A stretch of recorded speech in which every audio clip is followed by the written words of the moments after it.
علیکم ورحمۃ اللہ وبرکاتہ۔ بسم اللہ الرحمن الرحیم۔ والاول والآخر والظاہر والباطن وہو رب اشرح لی صدری ویسر لی امری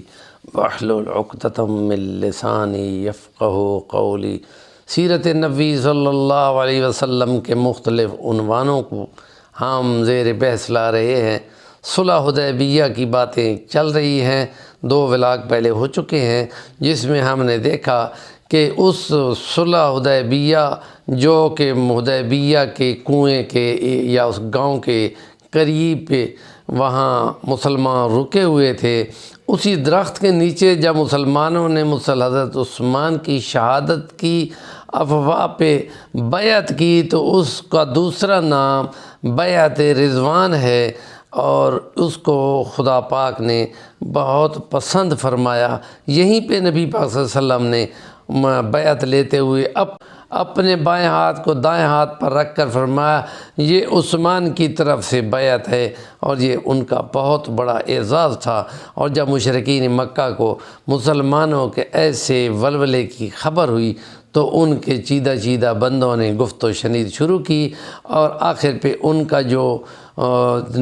خطیب تھا یا نمائندہ تھا سہیل بن عمرو قریشی، اس کو بھیجا گیا، اور وہ معاہدے کی جو شرائط چل رہی تھیں ان کو باقاعدہ لکھنے کے لیے آیا۔ تو جس وقت سہیل کو آتے ہوئے نبی پاک نے دیکھا تو آپ نے فرمایا سہل لکم من امرکم، تمہارا معاملہ اب آسان کر دیا گیا ہے۔ اور پھر حضرت علی نے اور سہیل نے معاہدے کی شرائط لکھیں، تو اس شرائط کو لکھتے ہوئے محدثین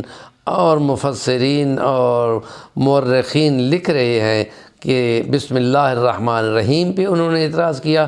تو پھر کہا کہ الرحمن الرحیم ہٹاؤ، بسم کا اللہم لکھو۔ اور جب حضرت علی نے لکھا محمد رسول اللہ اور سہیل بن عمرو کی طرف سے ہے تو اس نے کہا محمد رسول اللہ ہم کہاں مانتے ہیں، اگر ہم مانیں تو ہمارا جھگڑا ہی ختم، لہذا تم یہاں محمد ابن عبداللہ لکھو۔ حضرت علی فرماتے ہیں یا رسول اللہ مجھ سے تو اب نہیں ہمت کہ میں مٹاؤں۔ نبی پاک صلی اللہ علیہ وسلم نے اپنی انگلی مبارک پر تھوک لگا کر وہ لکھا ہوا مٹا دیا، اور فرمایا میں محمد رسول اللہ ہوں، اس کے کہنے سے کیا ہوتا ہے۔ اور پھر شرائط لکھی گئی کہ اس سال تم واپس جاؤ گے، دوسری شرائط یہ تھی کہ اگلے سال آؤ گے اور صرف 3 دن مکہ میں رہو گے، اور نیام میں صرف تلواریں ہوں گی اور قربانی کے جانور ہوں گے، اور ٹھیک معاہدے کے مطابق تیسرے دن واپس چلے جاؤ گے۔ اور پھر اگلی شرط یہ تھی کہ جو مدینہ سے مکہ کی طرف آئے گا قریش کی طرف وہ واپس نہیں کیا جائے گا، اور جو قریش مکہ کی طرف سے مسلمان ہونے کے لیے آئے گا تو آپ لوگ پابند ہوگے کہ اس کو ہمیں ہمارے حوالے کرو گے، واپس کرو گے۔ تو بظاہر یہ شرائط ایسی تھیں کہ جو دب کر کی جا رہی تھیں، اور یہ شرط تھی کہ وہ خوش تھے کہ ہم نے اپنی شرائط منوا لی ہیں۔ تو نبی پاک صلی اللہ علیہ وسلم نے معاہدہ جب کر لیا تو اس کے بعد آپ نے فرمایا کہ اب آپ اپنے بال ترشوا لیں اور قربانی احرام کھول دیں، قربانی کے اونٹ ذبح کر دیں۔ تو مسلمانوں کی بزرگ جو ماں تھی وہ اس سفر میں نبی پاک صلی اللہ علیہ وسلم کے ساتھ تھی، سلمہ، تو وہ فرماتی ہیں کہ یا رسول اللہ مسلمان اس صلح کو بظاہر شکست سمجھ رہے ہیں تو پریشان ہیں، آپ اپنی قربانی کر دیں اور یہ ترشوا لیں بار، تو سارے آپ کی پیروی کرنے لگ جائیں گے۔ اور پھر ایسا ہی ہوا، اور پھر انہوں نے یہ کر لیا، اور جب واپس جا رہے تھے اپنے مدینے کی طرف سفر کرتے ہوئے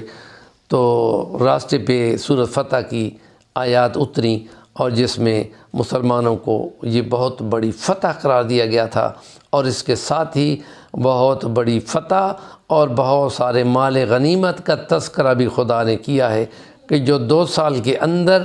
اس سے پہلے ہی خیبر فتح ہوا، اور یہودیوں کے بہت سارے علاقے مسلمانوں کے قبضے میں آ گئے، اور پھر اگلے مرحلے پہ 8 میں 2 سال کے اندر ہی 10,000 کے لشکر کے ساتھ نبی پاک صلی اللہ علیہ وسلم نے بہت بڑی فتح پا لی، اور مکہ کا مرکز جو ہے تمام قبائل کا وہ اسلام کی گود میں آ گیا، اور مسلمانوں کو بہت بڑی فتح مل گئی۔ تو پھر ان آیات کی یہ تعبیر تھی کہ بظاہر لگتا ہو شکست ہے، لیکن شرائط کے مصلحت کے تحت جو شرائط تسلیم کی جاتی ہیں ان میں آخر پہ نتائج بہت اچھے نکلتے ہیں، تو ان کو صبر کے مرحلوں میں اور نتائج خود بخود خدا نکالتا ہے، جس کے لیے آیت 25 نمبر اتری تھی کہ انا فتحنا لکم فتحا مبینا، یہ بہت بڑی فتح ہے۔ اور پھر یہ بہت بڑا ٹرننگ پوائنٹ تھا۔ ایک تو ہجرت سب سے بڑا مرکز ہے جس سے اسلام کو قوت ملی، اور اس کے بعد یہ صلح حدیبیہ وہ مرکز ہے کہ جس کے ذریعے سے بڑا ایک ٹرننگ پوائنٹ ہے، جس کے ذریعے سے دنیا اسلام پہنچ گئی اور دنیا اسلام کی طرف آ گئی۔ ہمارے چینل کا نام ہے صفی الوانی، ضرور سبسکرائب کریں اور بیل آئیکن کے بٹن کو بھی دبائیں اور آگے فارورڈ بھی دوستوں کو کیا کریں۔